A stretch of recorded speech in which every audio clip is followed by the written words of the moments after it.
તમને શું શીખવા મળશે મિત્રો? તમને અહીંયા આ ટેક્સ્ટની અંદર આ વિડીયોના માધ્યમ દ્વારા તમે શીખી શકશો કે ટેક્સ્ટ જે છે, પાઠ જે છે, 10 પાઠ છે 10મા ધોરણની અંદર ગુજરાત બોર્ડની જે પરીક્ષા લેવાય, એસએસસી બોર્ડની પરીક્ષા, ગુજરાતી મીડિયમના સ્ટુડન્ટો માટે અમારો વિડીયો ખૂબ જ કામનો છે. તો આપણે શીખીશું ટેક્સ્ટનું ગુજરાતી, દરેક પાઠનું ગુજરાતી શીખીશું. આ પહેલા યુનિટની અંદર તમે જોશો તો અગેન્સ્ટ ધ ઓડ્સ, અહીંયા તમે જોઈ શકો છો કે અગેન્સ્ટ ધ ઓડની અંદર 3 સ્ટોરી આ લોકોએ આપણને આપેલી છે. ટાઇટલને પહેલા સમજીએ. ઓકે, ટાઇટલમાં અગેન્સ્ટ નો મતલબ શું? આપણે નહીં કહેતા કોઈની અગેન્સ્ટમાં જવું.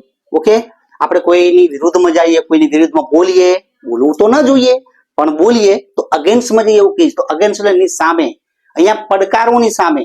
ઓકે, એવો અર્થાનું કરવામાં આવે છે. હા, તમે એક નોટ અને પેન સાથે રાખજો જેથી કરીને તમે જે કોઈ પણ માહિતી મળે એ માહિતી તમે નોટ ડાઉન કરતા રહેજો. હવે ODDS ઓડ એટલે પડકારો, ઓબ્સ્ટેકલ મુસીબતો. અહીંયા 3 સ્ટોરી આપેલી છે, 3 સ્ટોરીની અંદર પડકારો છે, ઓડ્સ છે, ઓબ્સ્ટેકલ છે.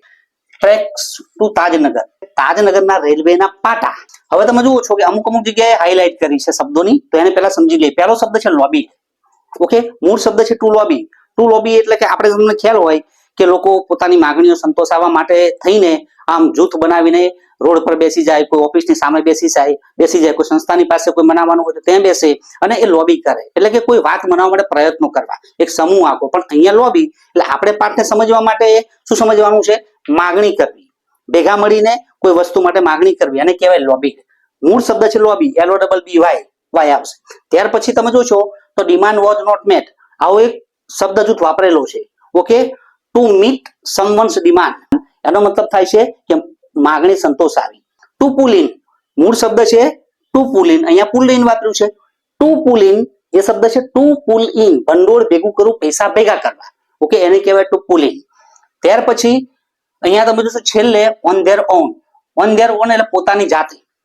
હવે આપણે લાઈન ટુ લાઈન સમજી લઈએ. ફોર 25 વર્ષ એટલે કે 25 વર્ષોથી the residents of Tajnagar village એટલે કે તાજનગર ગામના, ગુરગાંવ, નિયર ગુરગાંવ એટલે કે ગુરગાંવ અથવા ગુરુગ્રામ પણ બોલવામાં આવે છે. ગુરુગ્રામ અથવા તો ગુરગાંવની નજીક તાજનગર ગામના રહેવાસીઓ, રેસિડેન્ટ્સ એટલે રહેવાસીઓ 25 વર્ષોથી લોબીડ માગણી કરતા. શેની? For a railway station in their village, તેમના ગામમાં રેલવે સ્ટેશનની માગણી કરતા. એમના ગામમાં રેલવે સ્ટેશન નહોતું. ઓકે, એટલે રેલવે સ્ટેશનની 25 વર્ષોથી માગણી કરતા. For 25 years. When their demand was not met, જ્યારે તેમની માગણી ન સંતોષાય ત્યારે, એમની એ માગણી હતી પણ એ માગણી ન સંતોષાય ત્યારે the villagers decided, ગ્રામજનોએ નક્કી કર્યું, to take matters into their own hand. To take matter into their own hand નો મતલબ શું? To take matter in one's own hand એનો મતલબ કે કોઈ વાત પોતાના હાથમાં લેવી, એ પણ એક શબ્દ જૂથ છે. To take matter in one's own hand એટલે કે કોઈ પણ વાત પોતાના હાથમાં લેવી. હા, ઘણા બધા લોકો નહીં, ઘણી વાર તો આપણે જોઈએ છીએ કે ઢીશુમ ક્યાંક થતું હોય અને પોલીસની રાહ ન જોવે, 2 જણા ભટકાય, બાઇક કે કારમાં કોઈ એક્સિડન્ટ થાય અને પેલાને ખેંચીને દે ધનાધન આમ આપતા હોય છે. એટલે એ શું કરે છે? એ મેટર્સને પોતાના હાથમાં લઈ લે છે, પોલીસની રાહ નથી જોતા. મિત્રો, આપણે આવું કરવું જોઈએ નહીં. એક નાગરિક તરીકે આપણે પોલીસને ફોન કરવો જોઈએ, મારે કરવી જોઈએ નહીં. કોઈ પણ વાતને પોતાના હાથમાં નહીં લેવી જોઈએ. આ લોકોએ હાથમાં લીધી છે પણ એ આખો રસ્તો અલગ છે, કેમ કે આખી વાત અલગ છે, મારામારીની નથી. બરાબર છે? ગામની અંદર એક સારું કામ કરવા માટે એમને આ મેટર્સ છે પોતાના હાથમાં લીધી છે. ઓકે, તો to take matters into there on hands, તેમને પોતાના હાથમાં આખી વાત લઈ લીધી. ધે પુલ્ડ ઇન 21 લાખ રૂપિયા, યાદ રાખશો 21 લખ્યું છે તો 21 લાખ રૂપિયા એમને ભેગા કર્યા. કેટલા? 21 લાખ રૂપિયા, 21 લાખ રૂપિયા ભેગા કર્યા. ટુ પુલ ઇન એટલે ભેગું કરવું. એન્ડ બિલ્ડ એ બિલ્ડનું ભૂતકાળનું રૂપ છે, બિલ્ડનું ભૂતકાળનું રૂપ છે build, BUILT, a railway station in their own, અને સ્વયં એમને પોતે તેમની જાતે, સ્વયં ઓન ધેર ઓન એટલે તેઓએ તેમની જાતે રેલવે સ્ટેશન બિલ્ડ કર્યું એટલે બાંધ્યું. હવે મિત્રો સેકન્ડ પેરેગ્રાફ. ઓકે, હવે સેકન્ડ પેરેગ્રાફ છે આ સ્ટોરીનો, ટ્રેક ટુ તાજનગરનો. Most of the 3000 people living in the village, મોટા ભાગના, મોસ્ટ ઓફ ધ એટલે મોટા ભાગના, 1000 એટલે 1000, 3000 એટલે 3000, પીપલ એટલે લોકો, લિવિંગ ઇન ધ વિલેજ એટલે ગામમાં રહેતા, આર ફાર્મર્સ. અહીંયા ધ્યાન રાખશો, ફાર્મર્સ. ગામમાં રહેતા 3000 લોકોમાંથી મોટા ભાગના ખેડૂતો છે. બટ સચ વોચ એટલે એવી, સચ એટલે એવી, એવો, એવું, એના માટે સચ વપરાય. પરંતુ સચ વોઝ ધ બર્નિંગ ડિઝાયર. હવે અહીંયા બર્નિંગ ડિઝાયર, બર્નિંગ એટલે તીવ્ર અને ડિઝાયર એટલે ઈચ્છા, વિશ. પણ એવી તો તીવ્ર ઈચ્છા હતી આ ગામના લોકોની. શેની તીવ્ર ઈચ્છા શેની હતી? તો to have a station, station હોવાનું. ક્યાં? ઇન ધ વિલેજ, ગામમાં સ્ટેશન હોવાની એવી તો તીવ્ર ઈચ્છા હતી ગામના લોકોની. ગામમાં to have a station in the village, ગામમાં સ્ટેશન હોવું જોઈએ એની એવી તો તીવ્ર બર્નિંગ ડિઝાયર હતી કે એ લોકોએ શું કર્યું? એવરીબડી દરેક જણે, ગામમાં રહેતા દરેક જણે, એવરીબડી કન્ટ્રીબ્યુટેડ, દરેક જણે ફાળો આપ્યો. According to there capacity. હવે અહીંયા એકોર્ડિંગ ટુ એટલે ના મત મુજબ, પણ અહીંયા according to there capacity, capacity એટલે ક્ષમતા, શક્તિ. તેમની દરેકની ક્ષમતા પ્રમાણે, શક્તિ પ્રમાણે એમને કન્ટ્રીબ્યુટ કર્યું, દરેક જણે ફાળો આપ્યો.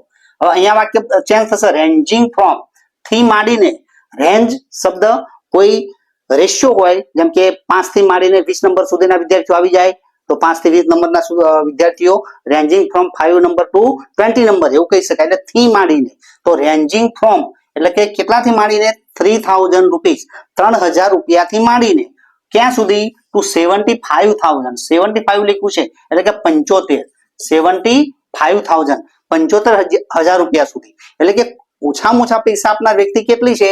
તો તમે જોશો 3000, 3000 રૂપિયા કોઈ વ્યક્તિ એવી હશે એવરીબડીમાંથી, એ ગામમાંથી, અને 3000 રૂપિયા આપ્યા છે. વધુમાં વધુ પૈસા આપનાર વ્યક્તિ કેટલી હશે? તો તમે જુઓ છો 75,000, 75,000 રૂપીસ એને કન્ટ્રીબ્યુટ કર્યું છે. તો અહીંયા વાક્ય ફરી કે 3000 રૂપિયાથી માંડીને 75,000 રૂપિયા સુધી. ઓકે, અહીંયા વાક્ય પૂરું થયું. They donated money.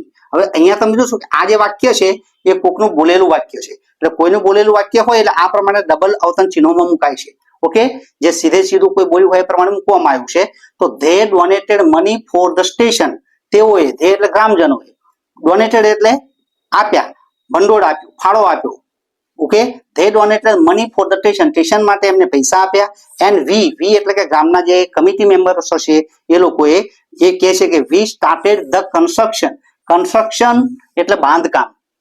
મોટી મોટી ઇમારતો ચણાતી હોય ને એ બાંધકામ કહેવાય કન્સ્ટ્રક્શન. તો બાંધકામ ઇન જાન્યુઆરી, આ ધ્યાન રાખશો, જાન્યુઆરી, ઇન જાન્યુઆરી 2008, સાલ જોઈ લેવાની 2008, અને જાન્યુઆરી મહિનો જોઈ લેવાનું, કેમ કે ખરા ખોટા વિધાનની અંદર 4 ગુણના ખરા ખોટા વિધાન પૂછાય એસએસસી બોર્ડમાં, તો આપણને આ બધી વસ્તુની ખબર હોવી જોઈએ. તો જાન્યુઆરી 2008માં અમે કન્સ્ટ્રક્શન શરૂ કર્યું. સેડ, કોણ બોલે છે? આ રણજીત સિંહ. અહીંયા ધ્યાન રાખજો, સ્પેલિંગ સિંહ છે. ખારી સિંહ નો નાનો ભાઈ, યાદ રહે ને તમને આવું બોલીએ એટલે. સિંહ છે, સિંહ નથી, SINH નથી. ખરા ખોટા વિધાનમાં SINH મૂકે તો એના પર ધ્યાન નહીં આપવાનું, વિધાન ખોટું હોય.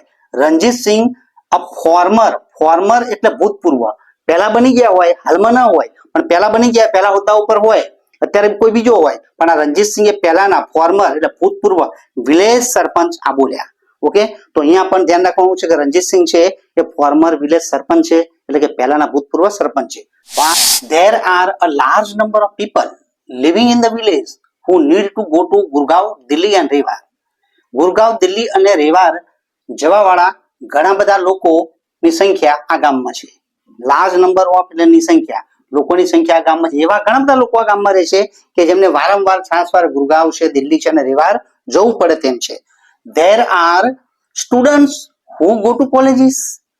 વિદ્યાર્થીઓ પણ છે કોલેજ જવા વાળા, એટલે કે કોલેજ જવા વાળા વિદ્યાર્થીઓ છે.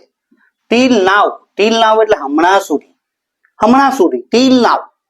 We had to either go to Halimandi or Patli. હમણાં સુધી અમારે જવું પડતું હતું. હેડ પછી ટુ આવે તો એનો શું ઉપયોગ બને? એ કામ પરાણે મજબૂરીમાં કરવું પડે. મિત્રો, આના માટે તમારે નાની નાની રીલ જોવી હોય તો પણ એ રીલ પણ આપણી યુટ્યુબ ચેનલમાં આપણે અવેલેબલ કરવાના છીએ, તો એ પણ તમે જોતા રહેશો. તો નાના નાના જે હુક જેવા પોઈન્ટ છે એ પણ તમને મજા આવશે, એ પણ જોજો. અહીંયા આપણે ટૂંકમાં સમજાવી દઈએ. હેડ ટુ એટલે કોઈ કામ પરાણે કરવું પડતું હોય મજબૂરીમાં, ત્યારે હેડ પછી ટુ, હેવ પછી ટુ, વિલ હેવ પછી ટુ લાગતું હોય છે.